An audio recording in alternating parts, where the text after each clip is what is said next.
एक समय की बात है कि भगवान शंकर अगस्त्य जी के पास सती को लेके कथा सुनाने गए। अच्छा, कथा चालू हो गई, कथा स्टार्ट हुई। कथा पूरी जब हुई तो कथा शंकर जी ने तो सुनी, पर माता सती ने कथा नहीं सुनी। शंकर जी गुरु जी को, अगस्त्य जी को कथा सुन के प्रणाम करके वापस कैलाश जा रहे थे तो रास्ते में घटना घट गई। जब शंकर जी, पार्वती जी, शंकर जी, सती जी कथा सुन के घर जा रहे थे तो रास्ते में घटना क्या घटी कि राम जी की पत्नी का अपहरण हो गया, रावण चुरा के ले गया। और राम जी रो रहे हैं, सीता कहाँ हो सीता, हे खग मृग हे मधुकर श्रेणी, तुम देखी सीता मृग नैनी, हे सीता तुम कहाँ हो, हे सीते। रो रहे हैं राम जी, हे पशु पक्षी तुम ही बताओ क्या तुमने मेरी सीता देखी है। राम जी रो रहे हैं, शंकर जी कर रहे हैं प्रणाम, जय हो, जय जय जय सच्चिदानंद जगदीशा, हे प्रभु आपकी जय हो। माता सती बोली कि हे प्रभु आप किसे प्रणाम कर रहे हैं? तो शंकर जी बोली ये भगवान है। सती बोली कि आज आपने भांग ज्यादा चढ़ा रखी, ये भगवान नहीं है। पार्वती सती जी बोली ये भगवान नहीं है। शंकर जी बोले भगवान है। यदि भगवान होते तो ये पत्नी के लिए ऐसे क्यों रोते? आपको कोई गलतफहमी हो गई, ये भगवान। दीप्ति अरोरा जी सिर्फ 38 साल की उम्र में एक बीमारी से चली गई। उनके टर्म लाइफ इंश्योरेंस के पैसे उनके बच्चे की पढ़ाई में काम आ सकते हैं। पॉलिसी बाजार ने क्लेम के वक्त फैमिली का पूरा साथ दिया। पॉलिसी बाजार पे 2 करोड़ का टर्म लाइफ इंश्योरेंस सिर्फ 700 रुपए महीने से शुरू। जी बोलिए भगवान नहीं है। शंकर जी बोले भगवान है। यदि भगवान होते तो ये पत्नी के लिए ऐसे क्यों रोते? आपको कोई गलतफहमी हो गई, ये भगवान। दीप्ति अरोरा जी सिर्फ 38 साल की उम्र में एक बीमारी से चली गई। उनके टर्म लाइफ इंश्योरेंस के पैसे उनके बच्चे की पढ़ाई में काम आ सकते हैं। पॉलिसी बाजार ने क्लेम के वक्त फैमिली का को भी मैं प्रकट करूंगा। तो अपने भक्तों को प्रकट करने के लिए भगवान ने ये लीला रची। क्या लीला रची कि मुझे पता ही नहीं कि मेरी पत्नी कहाँ है, अब तुम लोग खोज के लाओ। तो राम जी के ऊपर ना माता सती को डाउट हो गया, ये भगवान नहीं हो सकते। शंकर जी ने बहुत समझाया कि ये भगवान है, भगवान है, मान लो। सती बोली मैं नहीं मानती। तो कैसे मानोगी? बोले मैं परीक्षा लूंगी। हाँ हाँ ले आओ, जाओ। शंकर जी ने कहा जो तुम्हारे मन अति संदेह हो, यदि अति संदेह है तो जाओ परीक्षा लेके आओ, जाओ। अब परीक्षा लेने के लिए गए। माता सती ने सीता का रूप बना लिया। किसका रूप बनाया? सीता। और राम जी जा रहे थे, सीते सीते, और राम जी के आगे जाके सती माता खड़ी हो गई, प्रभु मैं आ गई रावण के यहां से। राम जी बोले माता जी प्रणाम। शंकर जी कहां हैं? माता सती बोली मैं तो सीता बन के खड़ी हूं, आपकी पत्नी हूं। राम राम राम राम, आप मेरी मां हैं। सती बोली आपने कैसे पहचाना? राम जी बोले कि मेरी पत्नी सदा मेरे पीछे खड़ी होती है, आप मेरे आगे खड़ी हो तो मेरी मां ही आगे खड़ी हो सकती है, मेरी पत्नी सीता नहीं। आपने रूप बदल लिया, प्लास्टिक सर्जरी करा के स्वरूप बदला जा सकता है, स्वभाव कहां से लाओगे? इसलिए मेरी सीता का स्वभाव आप नहीं बना पाओगी। अब सीता मैया, नकली सीता अर्थात सती माता पकड़ी गई। अब जब पकड़ी गई तो सती माता भागी। जो व्यक्ति गलत है वो सच को स्वीकार नहीं करता। माता सती ने चलो पकड़ी गई तो राम की शरण में चली जाती, ना तो प्रणाम किया ना तो कुछ किया, और माता सती वहां से चली। अब जहां जहां राम, अब क्या हुआ जब माता सती गई तो उन्हें राम सीता का दर्शन होने लग गया चारों तरफ। तो माता सती ने आंखें बंद कर ली, मैं देखूंगी नहीं।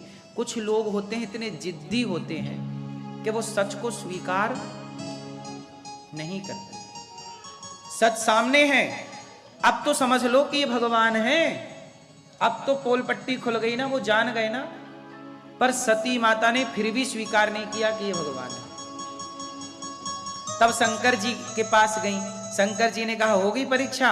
तो कह दिया झूठ, मैंने कोई परीक्षा नहीं ली। जब व्यक्ति एक गलती करता है, एक झूठ बोलता है, तो उसे एक झूठ को ढकने के लिए दूसरा झूठ। माता सती ने कहा कि मैंने कोई परीक्षा नहीं ली, जबकि परीक्षा ली। तो शंकर जी ने ध्यान लगाया, और ध्यान लगाया तो पूरी पिक्चर सामने आ गई, किस तरह से इन्होंने लीला की। शंकर जी ने मन से माता सती का परित्याग कर दिया। सती, अब तुम्हारी हमारी भेंट इस शरीर से ना होगी, क्योंकि तुमने मेरी माता का रूप बनाया। सीता कौन है? मेरी माता। और आप क्या बन गई? मेरी माता। अब जब माता बन गई तो मैं तुम्हें पत्नी के रूप में कैसे स्वीकार करूं? यदि मैं अपनी माता को पत्नी के रूप में स्वीकार करता हूं तो मर्यादा बिगड़ जाएगी। सती क्या बन गई? सीता। और सीता को शंकर जी क्या मानते हैं? और राम को त्वमेव माता, माता रामो मत पिता रामचंद्र, स्वामी रामो मत सखा रामचंद्र, सर्वस्वम में रामचंद्रो दयालु नान्यम जाने नहीं जाने न जाने। जब राम जी को पिता मानते हैं शंकर जी, और जानकी माँ को माता मानते हैं शंकर जी, तो आज माता का रूप बना लिया ना पत्नी ने। अब शंकर जी बोले यदि मैं पत्नी को स्पर्श करता हूं तो मेरी मर्यादा बिगड़ जाएगी। अब शंकर जी ने क्या किया कि माता सती का परित्याग कर दिया। क्या किया? त्याग कर दिया। शंकर जी कैलाश में गए और ध्यान मग्न हो गए। बीते संवत सहस 87,000 साल बीत गए। कितने साल समाधि लगी?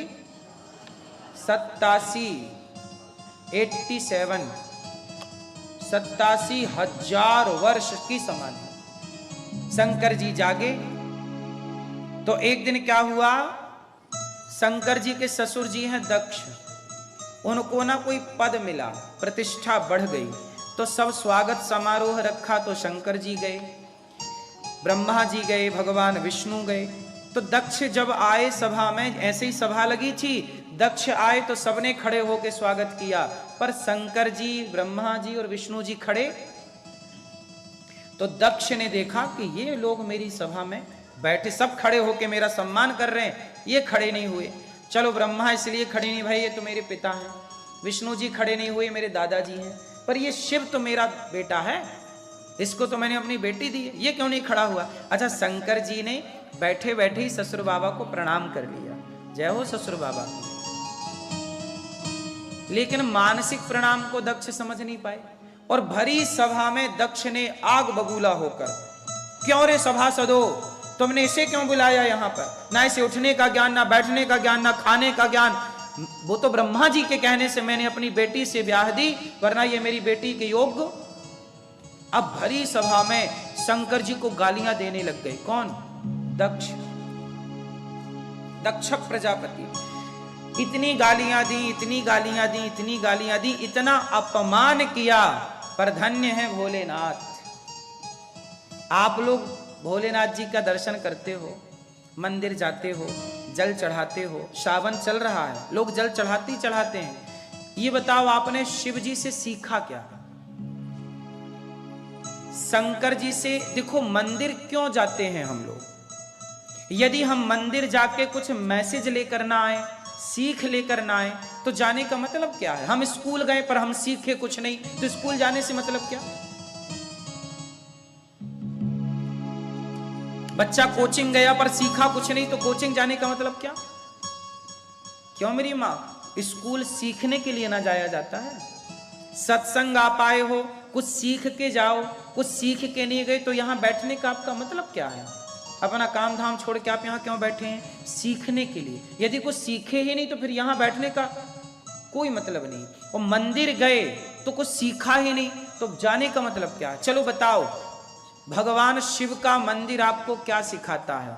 राम का मंदिर कुछ सिखाता है, कृष्ण का मंदिर कुछ। मैं शिव परिवार की बात करता हूँ। शुरुआत करते हैं। कल मैंने बोला था ना कि आज बताएंगे। बोलो, भगवान शिव से आप लोगों ने क्या क्या सीखा? ठीक है, कैसे प्यार से रहना कैसे सीखा शंकर जी से? ठीक है, सही है। सुनो, सबसे पहली सीख शंकर जी से। भरी सभा में भगवान शिव का अपमान होता रहा। किसके द्वारा? दक्ष प्रजापति के द्वारा। लेकिन उस अपमान के बदले शंकर जी ने एक भी शब्द, पहली सीख शंकर जी से चुप रहना।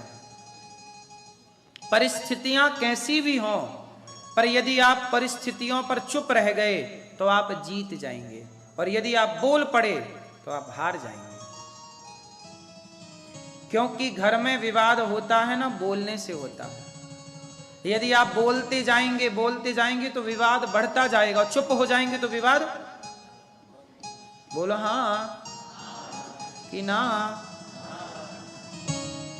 तो क्या करोगे मेरी मां? ये किससे सीखा? भगवान शिव से सीखा। भरी सभा में ससुर जी गालियां गालियां गालियां देते रहे, पर धन्य है भोलेनाथ के हर गाली का मौन रह करके जवाब दिया।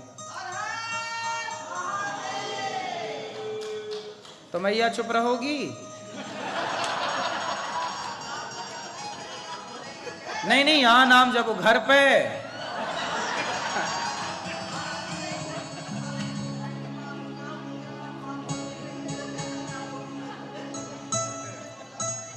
तो शंकर जी ने क्या सिखाया?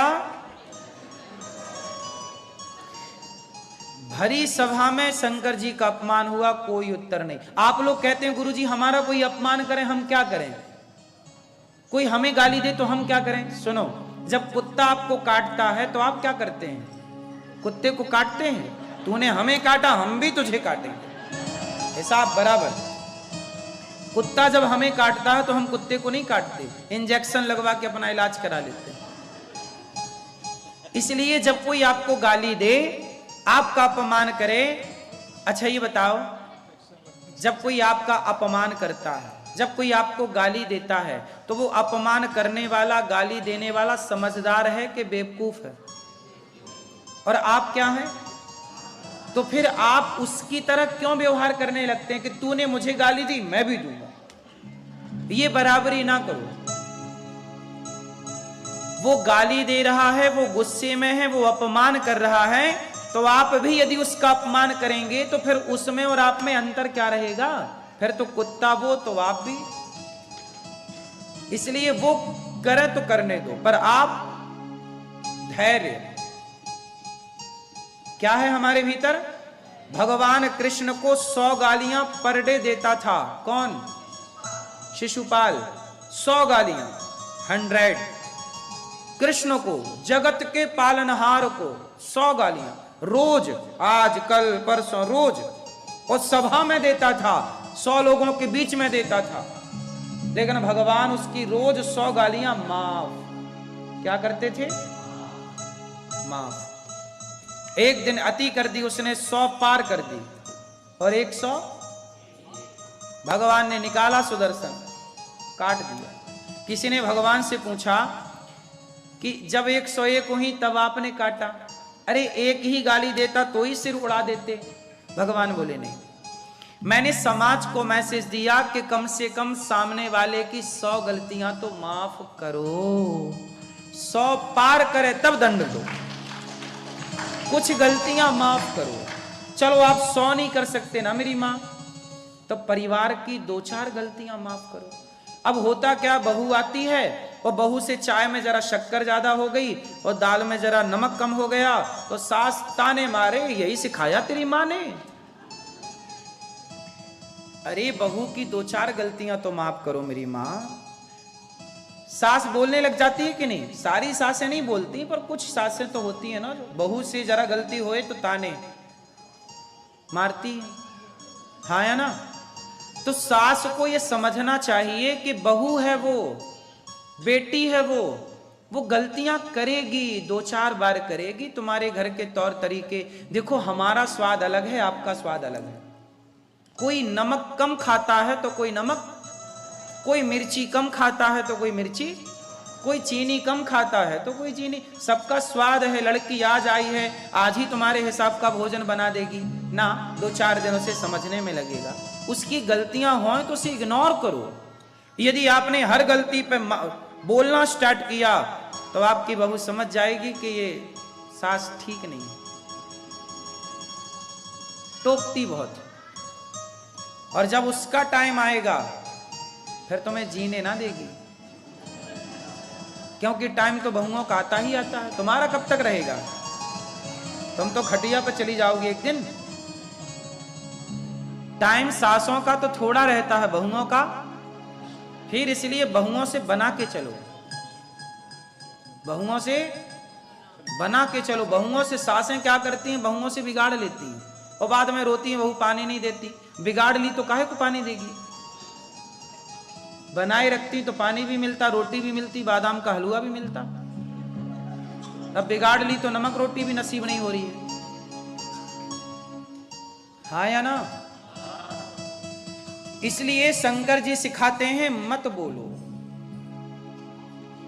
सीख दो। बेटा ऐसे नहीं करते, ऐसे करते हैं। बेटा ये काम ऐसे नहीं करते, ऐसे। 2 बार 4 बार समझाओ। मैं आपको सिखा रहा हूं, समझा रहा हूं। 4 बार बताऊंगा, 6 बार बताऊंगा, पर 6 बार बताने के बाद भी, समझाने के बाद भी आप नहीं समझे तो मैं चुप हो जाऊंगा। समझाया उसे जाए जो समझे, सिखाया उसे जाए जो सीखे। जो सीखे ना, जो समझे ना, उसे क्या सिखाएं? चुप रहना समझदारी। बोलो हाँ कि ना? हमने एक बहन को देखा तो उसको बता दिया, बेटा अच्छे से रहा करो, अच्छे से कपड़े पहना करो, मर्यादा में रहा करो। हमने एक बार उसे बता दिया, 2 बार उसे समझा दिया, पर वो फिर भी अपने ढंग से चलती तो हम क्यों बोलेंगे? अब 1-2 बार समझाना हमारा धर्म है, 4 बार समझाना हमारा धर्म है, पर सदा नहीं ना मेरी माँ। समझाया भी उसे जाए जो समझे। जो आपके ज्ञान की, आपके समझ की वैल्यू ना करो, उसे क्या समझाएं? इसलिए शास्त्र कहते हैं कि जो व्यक्ति पूछे उसे बताओ, जो पूछे ही ना उसे क्यों बताएं? हम रोक के रास्ते में थोड़ी किसी को बताएंगे, कोई पूछेगा तो बताएंगे। इसलिए एक बार क्या हुआ कि आपका पड़ोसी था, आपका, मान लीजिए उदाहरण के लिए आपका बोल रहा हूं, आपका एक पड़ोसी था, तो बगल वाला व्यक्ति ना बड़ा दुष्ट था, उस तरफ वाला। उसने क्या किया कि झाड़ू लगाई और सारा कचरा निकाला और पड़ोसी के घर में डाल दिया। जा तेरे घर में कचरा कचरा। पर ये बड़ा अच्छा पड़ोसी था, उसने कचरा डाला, इसने सारे कचरे को साफ किया, डस्टबिन में डाला और आम, अंगूर, केला, सेब, पपीता निकाला और पड़ोसी के घर में, जिसने कचरा हमारे घर में फेंका था, उसके घर में टोकनी सजाई, फल लेके गया। भाई साहब ये फल गांव से आए हैं, आप खाओ, अच्छे लगेंगे आपको। तो वो आदमी ना जिसने कचरा फेंका था वो पानी पानी हो गया। उसने कहा, भाई मैंने तेरे घर पे कचरा डाला और तू मुझे फल दे रहा है, क्यों? तब उसने कहा कि भाई तेरे पास देने के लिए कचरा था, तूने मुझे कचरा दिया, मेरे पास देने को फल है, मैंने तुझे फल दिया। जिसके पास जो होता है, जिसके पास, आपके पास गालियां होंगी तो आप मुझे गालियां देंगे, आपके पास सम्मान होगा तो आप मुझे सम्मान देंगे, आपके पास इज्जत होगी तो आप मुझे इज्जत देंगे। जिसकी खुद की कोई इज्जत नहीं है वो आपकी क्या इज्जत करेगा? इज्जतदार लोग ही इज्जत करते हैं मेरी माँ। जिसकी खुद की इज्जत ना हो वो आपकी इज्जत क्यों करेगा? आपकी कोई इज्जत कर रहा है तो समझ लेना कि उसकी इज्जत है। आपकी कोई इज्जत नहीं कर रहा है, इसलिए नहीं कर रहा कि उसकी खुद की कोई इज्जत नहीं है, तो आपकी क्यों करेगा? और आप लोग कहते हैं कि वो हमारी इज्जत नहीं करता। अरे वो इसलिए नहीं करता, उसकी है ही नहीं। जिसके पास जो होता है, हाँ आपके पास, आप आईटी सेक्टर के हैं, आप इंजीनियर हैं, आप डॉक्टर हैं, तो जो ज्ञान आपके पास होगा वही तो आप हमें दोगे। आप यदि डॉक्टर हैं तो आप डॉक्टर की बात मेरे से करोगे कि महाराज जी आप ये खाओ, ये ना खाओ, ऐसे चलो, ऐसे ना चलो, क्योंकि आप डॉक्टर हैं, आपको नॉलेज है। आप इंजीनियर हैं तो आप मुझे अपने हिसाब का ज्ञान देंगे। आप योगा टीचर हैं तो आप मेरे को इस तरह की बात करेंगे। आप ये वाला ज्ञान रखते हैं तो आप मुझे वो। जिसके पास जो होगा वही ना परोसेगा मेरी माँ। इसलिए आप लोग कहते हो कि उसने मेरे साथ ऐसा किया, उसने आपके साथ इसलिए ऐसा किया क्योंकि वो वैसा है। कांटा आपको चुभा, कांटा आपको चुभा, आप बोले कांटा क्यों चुभा? अरे कांटा बना ही चुभने के लिए है। अब कांटा नहीं चुभेगा तो फूल चुभेगा क्या? चुभेगा कौन? गुलाब तो ना चुभेगा कभी, कमल ना चुभेगा कभी, चुभेगा कौन? फिर अब कोई कांटे जैसा है जो आप कह रहे हो कि मेरा पड़ोसी बहुत बुरा है, मेरे परिवार के ये व्यक्ति बहुत बुरा है, अरे वो इसलिए बुरा है, वो कांटा है, अब वो चुभने के लिए बना। कुछ लोग होते हैं कांटे की तरह चुभते हैं, कुछ लोग होते हैं गुलाब की तरह खिले रहते हैं, कुछ लोग होते हैं आम की तरह, है ना? आम फलों का राजा है। आम की गुठली, आम कैसे खाते हैं आप लोग? आम ही एक ऐसा फल है जैसे बार बार मुंह में गोही उसका बीज रख करके और बार बार उसको चूसा जाता है और बार बार वो मुंह पे डाल करके लोग उसे, फिर एक बार किसी फल को मुंह पे डाला गया तो उसको निकालने के बाद दोबारा मुंह पे नहीं डाला जाता। लेकिन भारत में आम कैसे खाते हैं? बार बार उसकी गोही को चूसते हैं। तो यही उसके खाने की विधि है, उसका मजा ही इसमें है। काट के खाओ, चाकू से खाओ, मजा नहीं है वो तो ठीक है, लेकिन उसका ओरिजिनल मजा वैसे ही है, देसी। हाँ या ना? आप लोग खाते हो कि नहीं वैसे? तो आम जो है वो आम है, फलों का राजा है। क्यों? क्योंकि आम मीठा है। आपका स्वभाव भी आम की तरह है तो लोग आपको भी अपने पास रखेंगे जैसे लोग आम को प्यार करते हैं। आप में काबिलियत होगी, आम को प्यार किया जाता है। हाँ या ना? इसलिए आप भी आम की तरह मधुर बनिए, आम की तरह मीठे बनिए। आम की भी चटनी बनती है, पर कच्चे आम की। जो व्यक्ति कच्चा रह गया संस्कारों से, उसकी बनेगी चटनी, और जो पक गया वो बनेगा राजा, फलों का। तो राजा बड़ा बनना है तो पकना पड़ेगा, और पकने के लिए पूरी धूप, पूरा पानी चाहिए। जब पहला पानी आषाढ़ का गिरता है तब ना आम में मिठास आती है। हाँ या ना? जब वो सहता है धूप और बारिश, धूप और, तब ना जाके मीठा होता है। पीला आम कब बनता है? पहले हरा होता है, कलर चेंज होता है। जो व्यक्ति अपने को आम ने बदला है अपने को, आम में परिवर्तन बहुत है। आम पहले खट्टा था, इतना खट्टा कि पूछो मत, लेकिन वही इतना खट्टा आम अंत में इतना मीठा हो जाता है। जो व्यक्ति जितना बुरा होता है उसके सुधरने की उतनी अधिक संभावनाएं होती हैं। इसलिए खट्टे से मीठे की तरफ चलो, खट्टे से, बुराई से अच्छाई की तरफ। असतो मां सदगमय तमसो मां ज्योतिर्गमय, यही तो हमारा वेद कहता है कि अज्ञान से ज्ञान की ओर चलो, अंधकार से प्रकाश की ओर चलो। चलो, कब तक रहोगे इस अज्ञान की सृष्टि में? तो भगवान शंकर ने कोई उत्तर नहीं दिया। दक्ष ने गालियां दी, श्राप दे दिया, तुम्हें यज्ञ में भाग ना मिलेगा। भगवान शिव चले गए कैलाश। वही दक्ष ने कनखल में यज्ञ किया, और कनखल में यज्ञ करके भगवान शिव को निमंत्रण इसलिए नहीं दिया कि मैं अपमान करूंगा। उस यज्ञ में माता सती गई, बिना बुलाए। शंकर जी ने मना किया, बिना बुलाए भगवान के यज्ञ में, दक्ष के यज्ञ में शंकर जी गए, सती जी गईं बिना बुलाए। शंकर जी ने रोका, सती मत जाओ, पिता ने आपके भले यज्ञ किया है पर उन्होंने बुलाया नहीं है, मत जाओ मत जाओ। पर सती माता पति की एक बात नहीं मानी और भगवान शिव चले, माता पार्वती माता सती चली, और वहां जाके देखा तो शिव का अपमान था। माता सती ने अपने पिता को कहा, दक्ष आपने मेरे पति का अपमान किया, अब मैं आपके पास नहीं रहूंगी, आपकी पुत्री बनकर जीऊंगी नहीं, अब मुझे मर जाना सही है। और बेचारी माता सती योग अग्नि में इसलिए जल गई क्योंकि उनके पिता ने उनके पति का अपमान कर दिया। ये कथा हमें क्या मैसेज देती है बताओ? ये कथा हमें ये मैसेज देती है कि किसी भी हाल में स्त्री को अपने पति का अपमान बर्दाश्त नहीं करना चाहिए।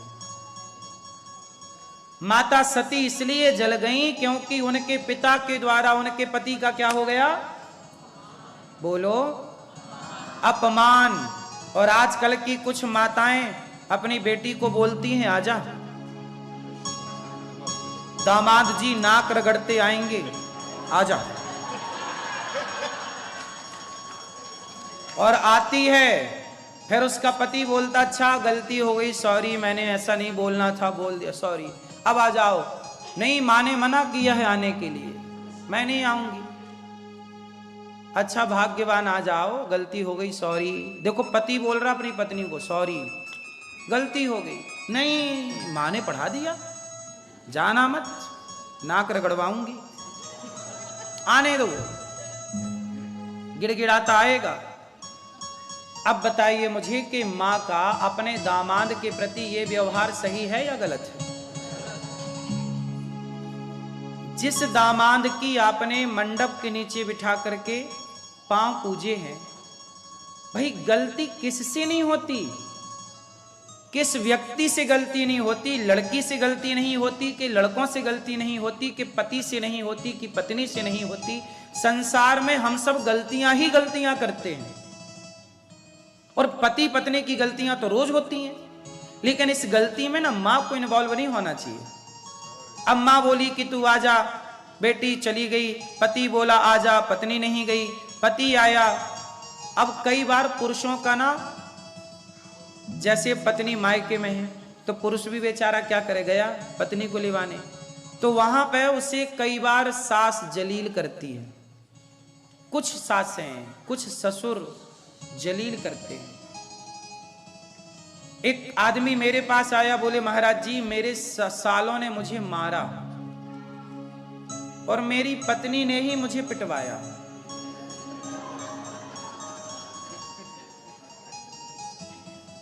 अब ये बताइए कि क्या ससुराल पक्ष का ये व्यवहार सही है? बेटा मैया कथा सुन लो मेरी माँ, फोटो सेशन बाद में करा लेना। तो बताओ क्या ये व्यवहार सही है? नहीं ना। लड़की पति पत्नी की लड़ाई हो, आज वो लड़े हैं कल एक हो जाएंगे, आप बीच में मत टांग अड़ाइए, है ना। होता यही है, यहीं से रिश्तों के बिगड़ने की शुरुआत हो जाती है। शंकर माता सती ने क्या किया? पति का, आप सारी माताओं से मैं हाथ जोड़ के प्रार्थना करता हूं, किसी के कहने से कभी अपने पति का अपमान मत करिएगा। भारत की नारी ऐसी होती है कि वो मर जाती है पर अपने पति का कभी अपमान नहीं करती। और पुरुष भी, आप भी कभी अपनी पत्नी का अपमान मत करिए। सीता माँ का अपमान हुआ तो रावण ने सीता माँ का अपमान हुआ तो राम ने रावण की लंका जला दी, केवल इस बात के लिए कि तूने मेरी पत्नी का अपमान किया है, उसे जबरदस्ती चुराया है। तो नारी के स्वाभिमान के लिए राम लड़े, नारी के स्वाभिमान के लिए महाभारत हुआ, नारी के स्वाभिमान के लिए राम रावण का युद्ध हुआ। इसलिए हर पुरुष का धर्म है कि आपकी पत्नी का कोई भी अपमान करे तो आप खुल के बोलिए, मेरी पत्नी का अपमान मत करो।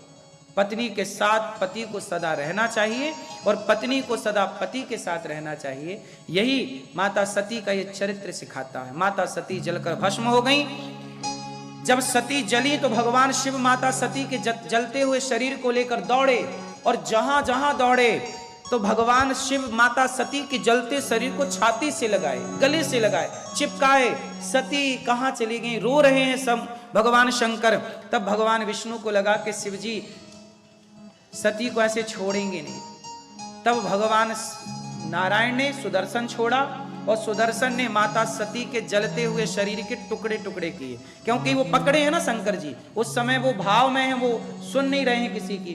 तो माता सती के पांव लटक रहे थे तो पांव काट दिए, फिर कमर काट दी, फिर ये काट दिया, फिर ये काटा, तो 52 टुकड़े किए, 52 52 टुकड़े किए। तो जहां जहां माता सती का वो शरीर गिरा वह एक एक शक्ति पीठ बन गया। तो 52 शक्ति पीठ हैं, जिसमें बंटवारे के टाइम एक शक्तिपीठ पाकिस्तान में चली गई, हिंगला शक्तिपीठ। और 51 शक्तिपीठ भारत में है। तो 51 शक्तिपीठ भारत में है। अब पाकिस्तान बंटवारे के टाइम पे वो वहां स्थित थी पहले से, तो धरती ही बट गई, तो वहां पे क्या स्थिति है वो हम नहीं जानते, पर भारत की शक्तिपीठ है, सुरक्षित है। हाँ, नेपाल भारत का ही हिस्सा था।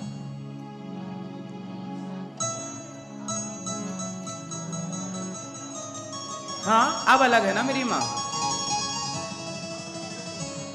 तो 51 शक्तिपीठ, बात समझ में आई? 51 शक्तिपीठ बनी और 51 शक्तिपीठ में सारी शक्तिपीठ अपनी अपनी जगह सुरक्षित है। तो भगवान शिव की पत्नी के ही वो शरीर के अंग 51 शक्तिपीठ बने। वही सती बाद में पार्वती के रूप में जन्म लेती हैं। वही सती हिमालय की बेटी बनती हैं। और क्या बनती हैं वो? क्या बनी? पार्वती। और तब जाके भगवान शिव का माता पार्वती से विवाह संपन्न हुआ। अच्छा, भगवान शिव का जब विवाह हुआ तो शिव जी का वाहन क्या बने? शिव जी का वाहन क्या बने? नंदी। नंदी कौन? धर्म। बताए थे ना, शंकर जी किस पर बैठते हैं? धर्म पर। नंदी मतलब धर्म। तो भगवान शंकर से आपने क्या सीखा? शंकर जी की जटाओं में कौन है? क्यों है? क्या मैसेज है इससे? मैया बताओ, हरी मैया। शंकर जी की जटा में गंगा है, क्या मैसेज है इसका? बोलो मेरी माँ। नहीं पता? क्यों नहीं जाती हो शिव जी के मंदिर? जाती हूं, पर पता नहीं है, पता लगाने की कोशिश नहीं की। शंकर जी की जटा में गंगा इसलिए है, मानो शंकर जी अपने भक्तों को मैसेज देते हैं कि आपकी परिस्थिति कितनी भी कठिन हो, स्थितियां परिस्थितियां अनुकूल प्रतिकूल कैसी भी हो, पर अपने दिमाग को मस्तिष्क को सदा ठंडा ही रखना चाहिए। ये गर्म ना होना चाहिए। यदि ये गर्म हो गया तब बर्बाद हो जाएगा। ये हिस्सा क्या होना चाहिए? कूल कूल ठंडा। ठीक है, इसलिए शंकर जी की जटा में क्या है? तो ये हिस्सा क्या होना चाहिए? और आपका क्या है? ये खोपड़ी गरम। कमरे में लगी है एसी, पर दिमाग में लगा है हीटर।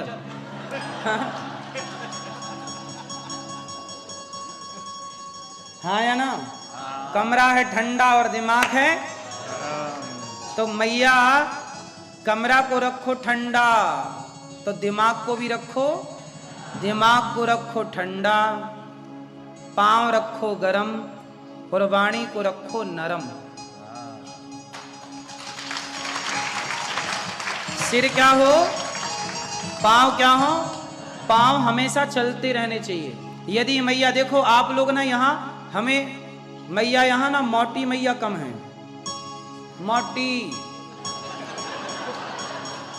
यहाँ माताएं मोटी कम है, क्योंकि यहाँ काम सबको खुद करना पड़ता है। खुद झाड़ू लगाओ, खुद पोंछा लगाओ, खुद बर्तन धो, खुद भोजन बनाओ, खुद बिस्तर साफ करो, खुद कपड़ा धो लो, खुद सुखाओ, खुद का। इसलिए हमारी यहाँ माताएं सब स्वस्थ हैं, जबकि जिनको ज्यादा सुविधाएं मिल जाती हैं वो ना फूल के गुब्बारा।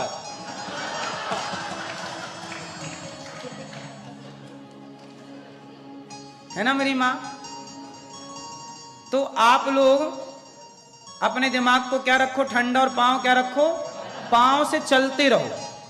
चल, जो स्त्री नहीं पुरुष भी, देखो हम बातें सबके लिए करते हैं। अब आपको समझना दोनों के लिए पड़ेगा। पुरुष भी चलता रहे, स्त्री भी। जो चलता रहेगा वो स्वस्थ रहेगा, और जो बैठ गया गया।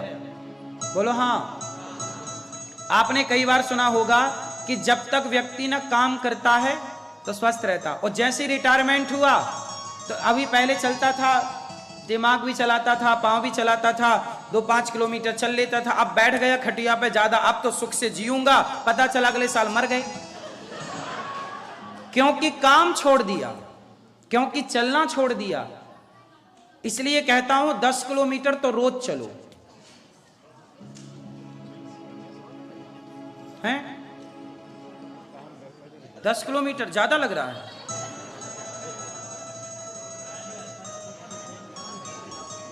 योग किया करिए, सूर्य नमस्कार करिए, सूर्य नमस्कार की 12 आसन तो रोज करिए। अनुलोम विलोम प्राणायाम कर लीजिए, भुजंग आसन कर लीजिए, कभी सर्वाइकल नहीं होगा, कमर दर्द नहीं होगा। ये सर्वाइकल इत्यादि आसन जरूर करना चाहिए। तो आपको भगवान शिव से क्या सीखना है? हैं? दिमाग को, पांव को और वाणी को संभाल के बोलना, क्योंकि पूरी फसाद कहां से होती है? मैया, ओ चश्मा वाली मैया, मैया अभी पांव गरम करने चली। लो, मैंने बोला कि घर में टहलना, अभी टहलने चल पड़ी। लो लो, अभी करके आती हूँ महाराज पांव गरम, अभी 10 किलोमीटर दौड़ के आएंगे, तब तक तो कथा हो चुकी होगी। तो आप लोग घर में ही करना, ये अभी से ना शुरू करो। हाँ, कि ज्यादा घमंड में ना रहो। तो आज से कौन कौन घमंड में नहीं रहेगा? मैया मोबाइल चला रही हो, मेरी माँ क्या कर रही है? अच्छा ठीक। तो भगवान शंकर, अच्छा ये बताओ, भगवान शंकर अपनी पत्नी के साथ रहते हैं कि अलग? ऐसे आप भी अपनी पत्नी के साथ रहो। अच्छा, शंकर जी के घर में एक विषमता है। क्या? शंकर जी का वाहन है नंदी और माता जी का वाहन है शेर, और दोनों एक दूसरे के जानी। सोचो, शंकर जी अपनी गाड़ी पार्क करके आते होंगे, तब तक माता जी की गाड़ी आ गई। तो नंदी तो अपने आप दूसरी पार्किंग ले लेते होंगे। अच्छा, तब तक क्या हुआ? गणेश जी आए तो चूहा अपनी पार्किंग ढूंढे। चूहा कहां जाए? अच्छा, ये गणेश जी चूहे पे काहे सवार है? गणेश जी का वाहन चूहा क्यों है? गणेश जी इतने हट्टे कट्टे मोटे ताजे हैं, चूहे के ऊपर बैठेंगे? मर नहीं जाएगा चूहा? ऐसा कोई सवाल कर दे तो आपको उत्तर क्या देना पड़ेगा? ये चश्मा वाली मैया बताएंगे। शंकर जी गणेश जी चूहे पे काहे बैठे हैं? ये मैया बोलो, मेरी माँ नहीं बोलोगी, गुस्सा हो? अच्छा भैया बताओ, ये भैया बताएंगे हमारे। ये यहाँ, हाँ आप ऊपर ना देखो, आपसे। गणेश जी चूहे पे क्यों बैठे हैं? नहीं पता? ये मोबाइल वाले भैया बताएंगे। गणेश जी चूहे पे क्यों बैठे हैं? हैं?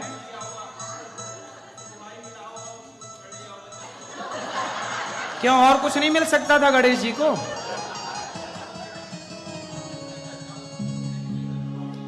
तो गणेश जी चूहे पे क्यों बैठे हैं, वही तो पूछ रहे हैं। चूहा मिल गया, ठीक है, मिल गया तो बैठ गए, पर क्यों? कार्य है तो कारण भी तो हो, यही सनातन है। ऐसे आप सनातन को यदि जानोगे नहीं तो फिर लोग आपका मजाक उड़ाएंगे। लोग कहेंगे वाह गणेश जी चूहे पे बैठे हैं। आओ अब इसका उत्तर जानते हैं। गणेश जी किसके देवता हैं? क्या देते हैं? बुद्धि। गणेश जी पहली पूजा क्यों होती है गणेश जी की? क्योंकि वो बुद्धिमान है ना। गणेश जी इतनी बुद्धिमान है कि उनकी पहली पूजा होती है, हाँ या ना? तो गणेश जी हैं बुद्धि, नहीं हमें दिखे नहीं, चूहे हैं मतलब है, कम होते हैं बहुत, ठीक है। तो चूहा जो है वो गणेश जी का वाहन, इसलिए चूहा को जो भी मिल जाए कुतर देता है। बोलो हाँ। जैसे चूहा कुतरता रहता है तो चूहा तर्क का प्रतीक है। तर्क शास्त्र पढ़े हो? तर्क जानते हो ना? तर्क किसे कहते हैं?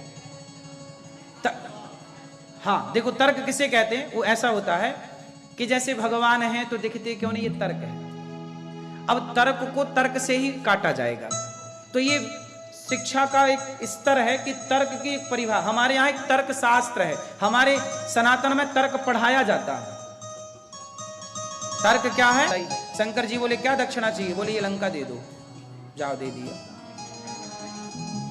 पार्वती जी ने बोला कि अब तुम इसमें सुखी नहीं रहोगे, तुमने हमारा घर ही मांग लिया, कैसे हो? तब से रावण वहां है और रावण सुखी नहीं है वहां। किसके लिए है मेरी मां? जन कल्याण के लिए। आप भी इन सेवाओं से कुछ भक्तों ने अपने आप को जोड़ा है, ईश्वर ने आपको इस लायक बनाया है। तो जैसे राम सेतु में ना एक गिलहरी का भी योगदान था। अच्छा, यहां अमेरिका की गिलहरी हमने देखी, उसमें राम जी की उंगलियों के निशान नहीं है। बोलो हाँ। भारत की गिलहरी में राम जी की उंगलियों के निशान, क्योंकि भारत की गिलहरी ने राम सेतु में सहयोग किया था, अमेरिका की गिलहरी ने राम सेतु में सहयोग नहीं किया। तो राम जी ने जब उस गिलहरी का योगदान देखा, जब राम सेतु बन रहा था ना, तो गिलहरी भी बालू डाल रही थी अपने शरीर में भर भर के, बालों जरा सी लौट जाती, समुद्र में डूबती, फिर बालू में लौटती और जाके समुद्र में झड़ा देती ऐसे। तो राम जी बोले क्या कर रही है? गिलहरी बोली प्रभु मैं इतनी बड़ी तो नहीं हूं कि इतना बड़ा पत्थर लाके डालूं, तो मैं बालू के कुछ कण। आप लोगों से आग्रह है कि जैसे मैंने कहा था कि कल हमारे स्पॉन्सर में 4 फैमिली है यहाँ पर मंदिर की, जो भागवत कथा के लिए है और महाराज जी की संस्थाओं के लिए जो आप कर सकते हैं। कहा जाता, मैं बार बार समझाता हूँ, कल भी समझाया था, दान करने से ही हमारे जीवन में कुछ अच्छा होता है। जीवन भर हम काम करते हैं, लेकिन देखिए हम अपने आप को उस धन का भोग भी नहीं कर पाते। हमें आज कुछ साधन चाहिए, सुख चाहिए, हम वो नहीं कर पाते हैं, क्योंकि मुझे लगता है कि जोड़ के रखो काम आएगा। कभी पता नहीं है कि काम कब आएगा। जब हम रात को सोते हैं और सुबह उठना होता है, तो इसी बात का पता नहीं होता कि सुबह हम उठेंगे या नहीं। ज्ञानी कहते हैं कि हर दिन तुम्हारे लिए, हर सुबह तुम्हारा जन्म होता है, हर सुबह तुम्हारा जन्म होता है। मीन्स हर दिन तुम जन्म लेते हो और हर दिन सोते वक्त तुम मर जाते हो। तो समय का पता नहीं है, इस समय का सदुपयोग करो। हमारे बीच में इतने दूर से महाराज जी आए हैं, इसका सदुपयोग करो और जो हम लोग कर सकते हैं हमें करना चाहिए। अब आइए आरती की ओर चलें।